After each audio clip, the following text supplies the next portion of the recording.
welcome back. Without further ado, because we know this is a fan favorite, I know it's also one of my favorites, we're gonna get you started and listening to firsthand from some upper year PMC students what their experience was like. I'm gonna turn it over to Sinclair to introduce our panelists for today. Okay, hi again, everyone. I hope you guys were enjoying the first part of our PMC orientation. So now we are going to be moving to my personal favorite part, where we'll be able to hear from some PMC students who have already kind of gone through this experience and can share their insights and expertise about how to really succeed as a student here at Carleton. So today we have two panelists, and their names are Meredith and Natalie. So now I will allow them an opportunity to introduce themselves. So Meredith, maybe we'll start with you. If you could just let us know your name, your program, and your year that you're in at Carleton. For sure. So hi, everyone. It's so great to see you all. I can't see you, but I know you're there. My name is Meredith Ogden, and I'm a third-year psychology major.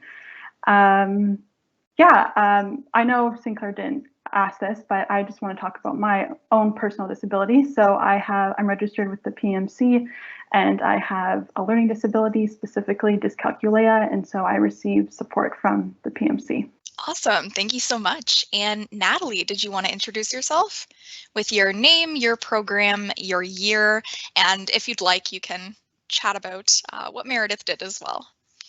Hi, my name is Natalie. I'm going into my second year studying biology, but with first year standings.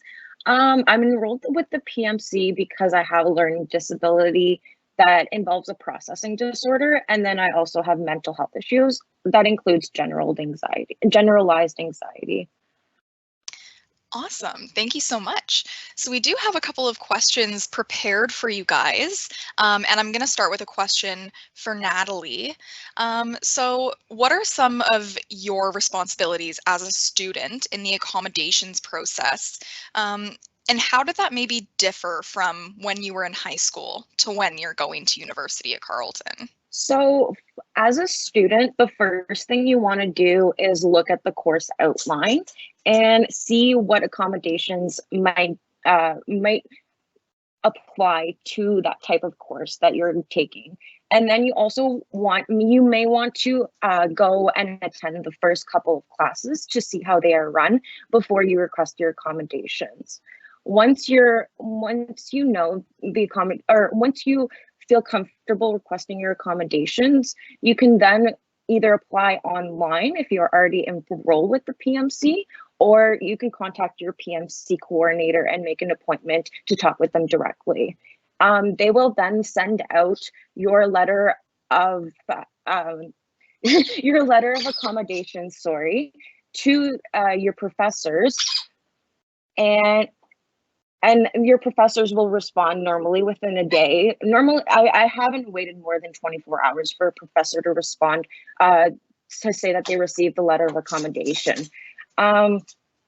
Once that's implemented, you may want to ask them how they will apply those accommodations towards the course for you, so that you can succeed. And if you have any questions throughout the term, you can also make another appointment with your PMC coordinator or talk with your professor, but you never have to disclose the nature of your disability with your professor. The biggest difference between high school and university is mainly that you have to reapply every semester. I remember in high school, the IEPs tended to be reviewed yearly rather than per semester.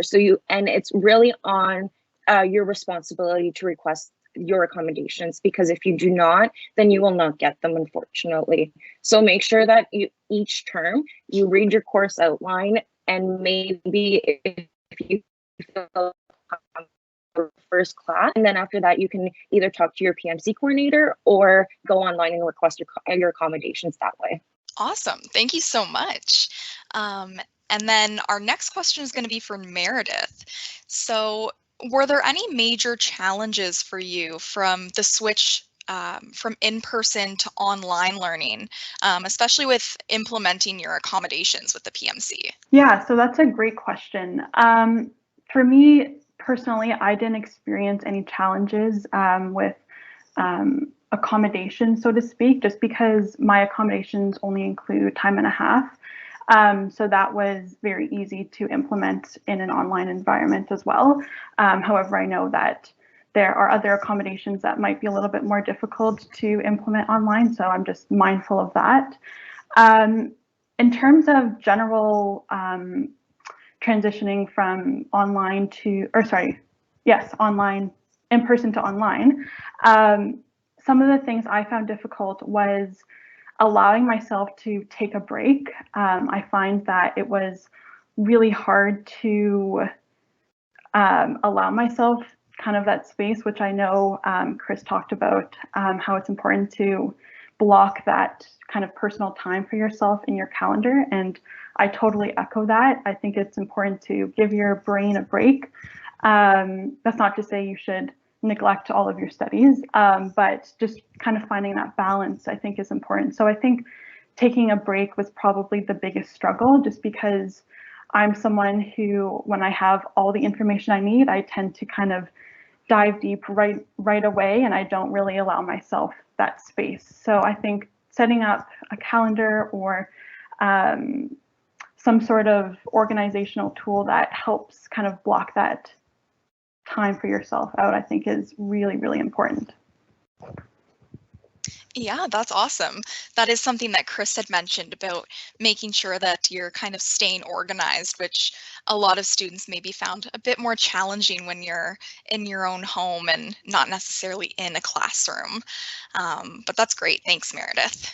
And then I've got another question for Natalie. So in your time at Carleton, what PMC accommodations and support services were most important to you in addressing your disability needs for your first couple terms at Carleton? And also, have your accommodations changed over time? So did you notice that maybe some things worked, some things didn't work? So yeah, throughout my first year at Carleton, I've accessed many different resources through the PMC.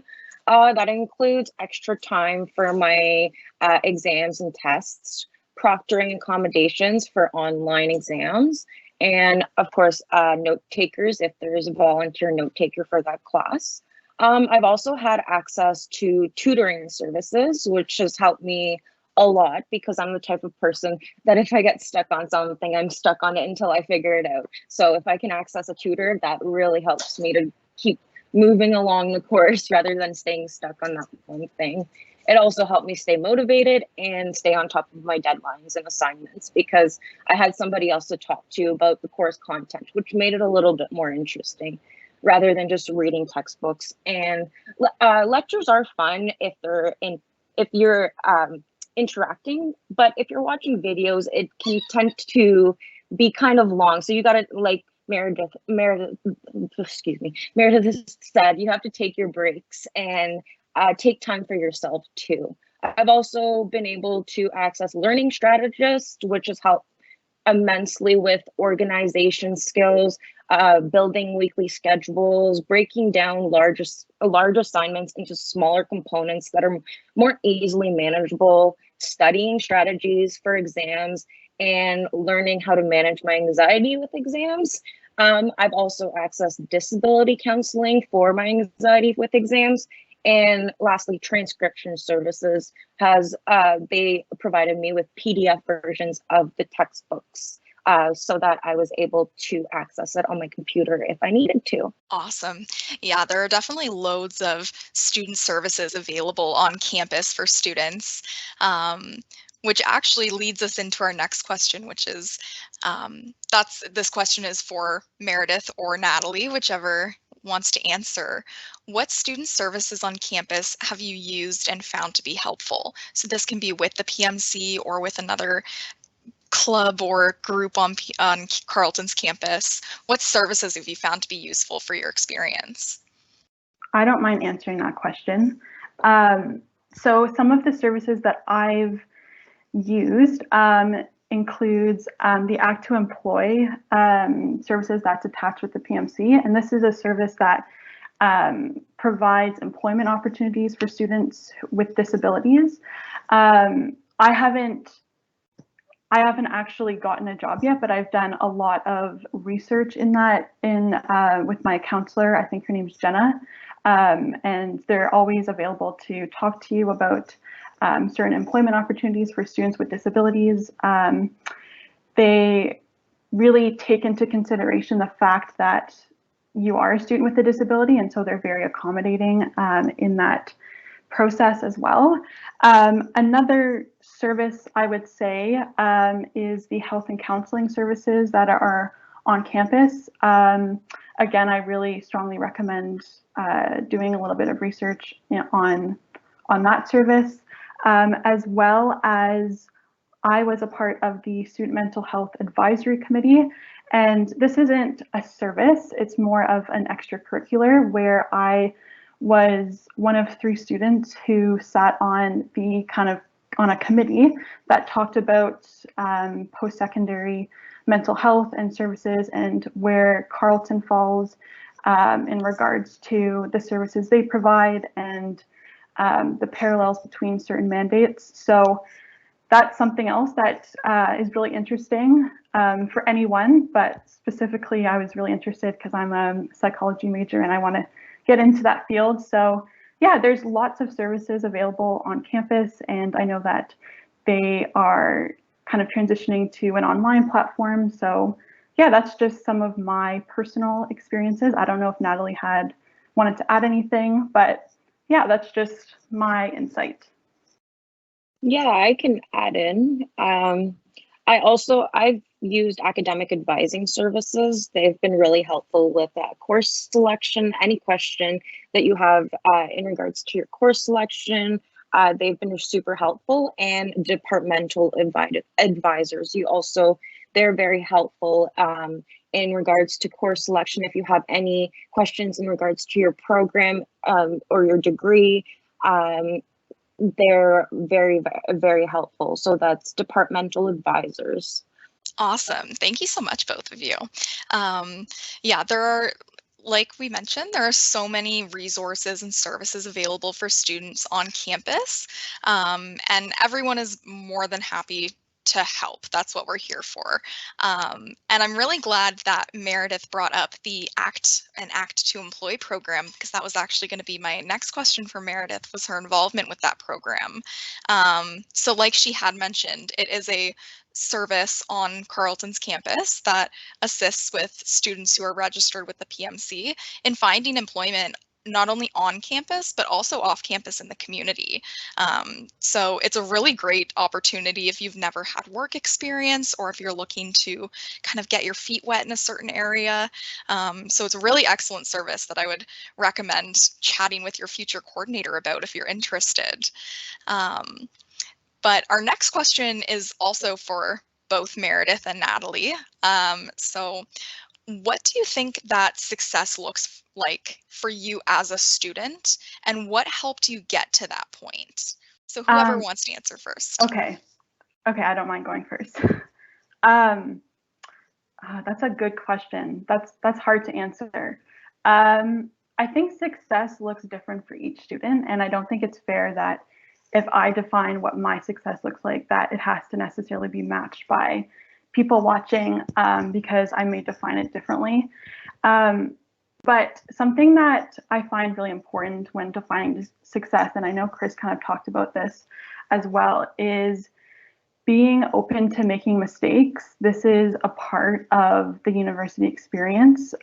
You're going to make mistakes. You're going to get marks that you maybe perhaps didn't deserve or didn't expect. So I think it's just having that mindset, kind of that growth mindset where you can kind of accept that you're here to learn. And yes, marks are important, especially if you want to go into graduate studies, then they become important. But for the most part, you know, it's about learning and really allowing yourself to make mistakes. That's something that I have a really difficult time with. I'll be honest.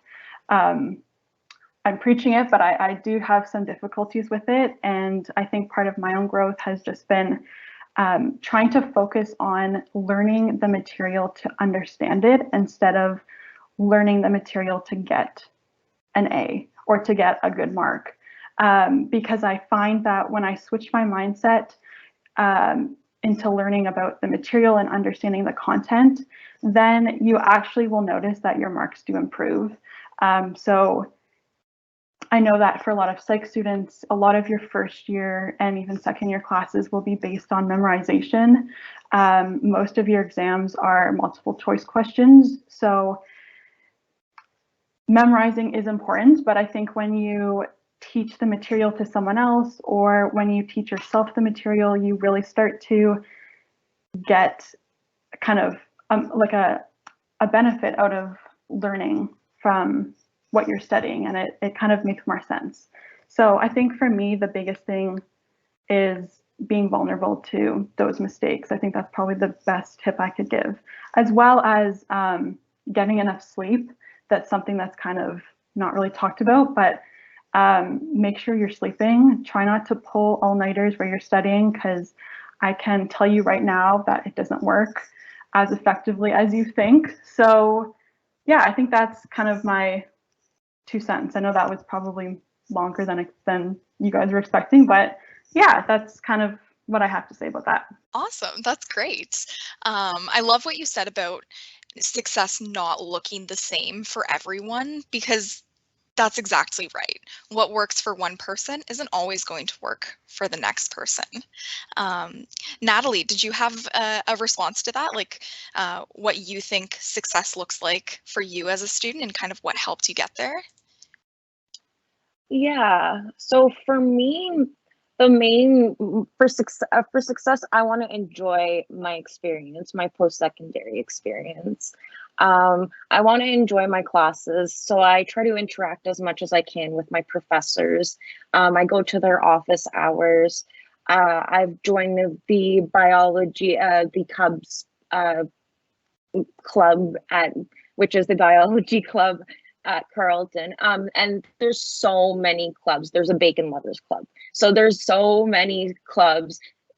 So enjoy your experience and also take care of yourself. Make sure that you're getting enough sleep, you're eating properly. And yes, it is a priority. School is a priority, but your health is number one. If you don't have your health, you won't be able to study. So make sure you take care of yourself. And if you stay organized, it's not that bad. So I enjoyed my first year a lot. The PMC was amazing to me. They provided me with so many resources gradually throughout the year. If something didn't work for me, I would try something different. And like Meredith said, don't try to memorize stuff. In the long run, it's not going to help you.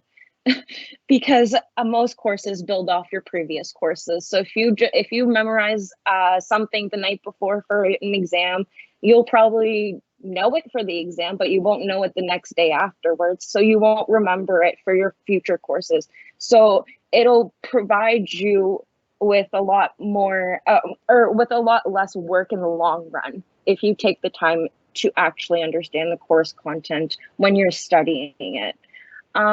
Overall, that would be my definition of success. Just have fun and take care of yourself and talk to your professors. They're more than willing to help you. They want to see you succeed. So I know it's a little bit intimidating at first, but they're humans just like you and I. So they want to see you succeed. So ask your questions. They will answer. And if they don't know, it's pretty actually funny. A question to a professor and they don't know, they will ask whoever else and they will get you that answer. So ask your questions. Everybody in the Carleton community is so helpful. I know it's easier said than done, but don't be shy because we're all here to help. I love that message, Natalie, especially the part about kind of on-campus involvement. with academics and outside of academics, being a part of the Carleton community is so much greater than just studying for your degree. We have such an awesome community here. If you're interested in academics, you can get involved with academic clubs. If you're interested in bacon, you can get involved with the bacon club. So I love hearing that. It really provides an extra layer of enjoyment during your degree, getting involved with other organizations. So the last thing that I'll ask you guys before we move on to some of the questions that some students are asking, it's the classic, if you knew then what you know now, kind of what would you do? So this is why we love hearing from older students, especially with our first years, because it's so valuable to hear experiences from people who have just gone through what first years are going through now. So what is the most important piece of advice that you would pass on to a new student? Maybe we can start with Meredith. Yeah, sure. That's a great question. I have to like kind of think about that. There's so much that I would tell myself, my first year self, that I know now.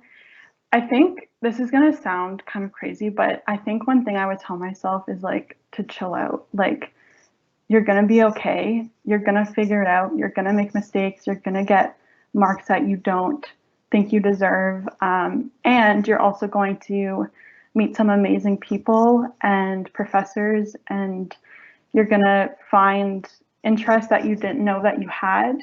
And so I think my message is to just be patient with yourself. I know how intimidating all of this can be, especially when you're going on an online environment that kind of like makes the intimidation in a way feel like it's more stressful maybe. But you're gonna do great. And you know, if you're organized and you're curious and asking questions and taking care of your mental health, yeah, I think you all will do amazing, and I wish you all the best.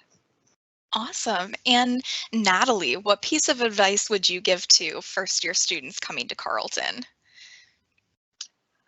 Basically the same thing. Like, first things first, relax. Everything's gonna work out. It's gonna be okay. I know it's something new, but there's a lot of people going into first year as well, so they're in the same boat as you. So you can connect with those people, whether you're taking online courses. There's a lot of ways that you can connect with your classmates, whether it be through chat channels, through office hours, because multiple students will go to online office hours. So you can all have a discussion with the professor together. So it's kind of cool that way that they make it interactive. But really just enjoy it, because I was such a ball of stress when I went into my first week, and I realized like that's not going to help me in the long run, because I won't be able to succeed to my proper abilities, because I'm taking that stress out on my work as well. So really the main thing is it's okay. Ask your questions. Professors are so friendly, and they will help you email if you go to their office hours or anytime. So ask anybody anything, and they will help. Don't be shy. I know it's hard. It's easier said than done, but try not to be shy, because it helps you in the long run. I think that that's excellent advice from the both of you. Yeah, definitely reaching out and making those connections can make a really big difference in your individual experience here at Carleton. So we do have a couple of questions from you guys watching right now. And the first one, Natalie, actually, you just kind of covered it a little bit. It's about professors. So the first one is, I feel like everybody says that professors are scary. So what's your experience been when interacting with professors, and are they helpful? So either of you can jump in to answer that one. So yeah, they're really, really helpful. Throughout the semester, when you're taking your course, you can ask them any questions anytime. They would normally get back to you as soon as they possibly can. And if you're engaged into the course, they are more than happy to and willing to help you. And also, another thing to keep in mind is that professors can be supervisors for your thesis, your 4th-year thesis. So I have contacted professors after I finished a course to see if I could get a research opportunity, because I knew that a professor worked in a lab at Carleton. So that's another resource that you could always have experience through. It's always helpful to talk to your professors, because they'll tell you what they do, because they like to talk about it. And if you're interested in it, you can talk about them more and see, oh, maybe this could be something that I could pursue in my upper years. So definitely talk to your professors. They're so friendly and they're very passionate about their courses. So if you engage with the course content, you're all good to go. And yeah, I will just quickly jump off of what Natalie was saying. So I can totally understand the intimidation factor when it comes to first interacting with professors. I was terrified of my professors. It was like really scary. And so I can totally relate to that. And now that I'm in 3rd year and have interacted with a lot of professors, I can say that they're really not that intimidating. The only difference is that they hold a PhD or an equivalent doctorate, and you're just starting out your education post-secondary journey. So they are human too, and they totally understand the struggles of being a student and a human. Like they're not robots. So yeah, I think it's really important to kind of what Natalie was saying, to get to know your professors, get to know their research interests, and build a connection off of that as a starter. And slowly it will get more personal, but I find that talking about research interests is a great first step. And yeah, they can be references for future jobs or opportunities. So yeah, and I'm sure like you're probably thinking, well, how do I make a connection online? Email your professors, set up, a Zoom or go to office hours. These are all great tools that are available that students don't often take advantage of just because of the intimidation factor. But once you get over that fear and you do it, you'll notice your anxiety will really start to decrease. So yeah. Awesome. Thank you both. Yeah, that is definitely something that a lot of first-year students can sometimes struggle with, is that first introduction step to getting to know your professors. But once you do, it gets so much easier. So definitely recommend doing that. And our next question from students is, how will registering with the PMC impact my experience as a student at Carleton? I can go ahead. So basically, nobody knows the nature of your disability other than your PMC coordinator. You never have to disclose the nature of your disability to any professor or any students. The volunteer note-taking is all anonymous, so you don't know who your volunteer note-taker is, and they don't know that you're getting their notes. So really, being with the PMC, nobody knows unless you tell them. I am comfortable telling people that I am enrolled, but some people aren't, and that's completely fine. You don't have to disclose it. The only thing that you do have to disclose is that you do have a disability to your professor, but it's not the nature of your disability. So being enrolled with the PMC has just improved my post-secondary experience, because it's allowed me to access way more resources than I would have thought possible in high school. So it's just a benefit, but you don't have to disclose it to anybody. It's really up to you how comfortable you are. The only person that knows the nature of your disability is your PMC coordinator. I just wanted to jump in real quick because I've been sitting in the background, but Natalie, I know that Meredith was doing in-person classes prior to the switch to online last year, but Natalie, you've never had class on campus, and have you even accessed like physically on campus, and have you even accessed like services on campus? So like I know there's going to be a question I think coming up here about how do you access stuff when you're remote, but I think you've been remote this entire time you've been a Carleton student, right? Yes, I have been. I've been a remote student from the beginning. So you can access anything online. They will do virtual meetings, phone call meetings. So it's very easy. You can email your PMC coordinator and they might have that information. And if not, they will pass you along to somebody that will. But overall, I've been able to access all the resources that I've could imagine through online. I'm really looking forward to going on campus. I live in Ottawa, so I have been on campus. I used to play hockey. I used to play at the ice house on campus, but that was years ago, and I haven't been in a long time. So I'm really looking forward to going back on campus in the winter.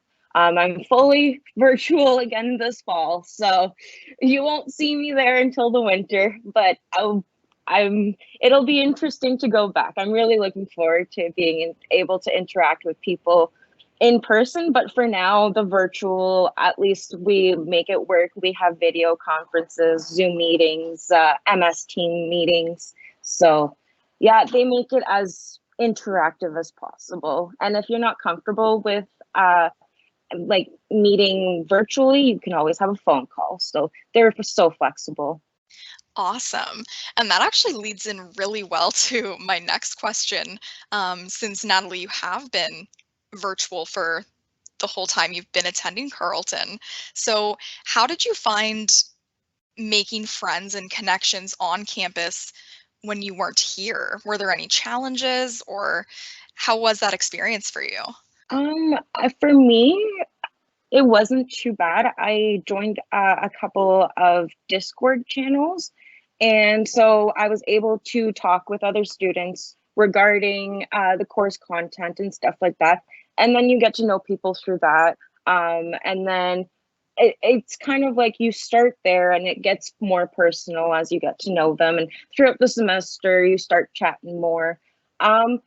It was a little bit more difficult at the beginning because I was concentrating so much on the schoolwork. I was not enjoying myself.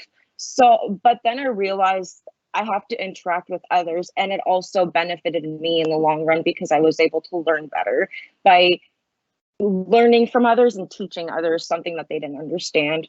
But I am looking forward to going back in person. I'm sure it would be easier if we could all just see each other's faces, but we may do. And there's so many different ways that professors try to make their classes interactive with their students virtually. So I think that it's a different time, of course. It's a little bit more challenging, but it's not impossible. It's definitely possible. That's awesome. Thank you. Yeah, that's definitely a big thing, is maybe joining clubs when you aren't able to be on campus, so you are still able to kind of make those connections, even if they are virtual, with other students and maybe peers in your program. Meredith, did you have any feedback for that one, like how you make friends and connections on campus when you aren't physically on campus? Like, was there a difference for you? Yeah, there was definitely a difference and a bit of an adjustment. So my first year was spent on campus. So how I made friends there was, honestly, if there was someone sitting next to me, I would just turn and say, "Hey, I'm Meredith. Like, I'm from Ottawa. I'm staying at home. I'm majoring in psychology," and so it goes. But online, it was definitely more difficult. And I know Natalie brought up Discords, which I found that a lot of students we're using to make connections. Another tool that I found to be helpful was actually tutorials. So if you have a tutorial, which is kind of like the live part of your class, where it's normally like on a Teams meeting or a Zoom call, you can see kind of different people's perspectives and points of view. It's very discussion based. So I found it really interesting to kind of hear other people's perspectives on a certain topic. And it sounds funny, but you can always email like the person because you have their Carleton email, and just be like, hey, I'm in, this tutorial, and what's your social media? And then you kind of connect there. And it's really all about networking, and just kind of those small steps kind of lead to bigger connections. So yeah, I think that's what I would say about it, but it definitely was an adjustment for me, for sure. Awesome. Yeah, that definitely is a lot of feedback I've personally received from students, is that they've been able to make more connections through their tutorials and like discussion groups than they have been in the past, just because it is kind of the only option right now. But just going on to our last question before we wrap up. So this can be answered by either Meredith or Natalie. Are there any study groups for students registered with PMC, or study groups on campus with like your programs or departments? So they have PASS study groups, so they're peer-assisted study groups. These study groups are normally run by a student that's gotten an A- or higher in the course, and they will email you through the actual course. So you get emails from the Brightspace page, and they will tell you when their sessions are and when their office hours are. So you could always go to those. It's extra practice, so it's optional, but it's definitely worth it. I've been to some sessions and they're definitely helpful if you're not really understanding the course content, because it's a different way of explaining it, because you're hearing it from somebody else that has learned it previously. There's also, I'm pretty sure there's some study groups that can be like registered. I'm not 100% sure. Maybe Amanda can help me out with this one.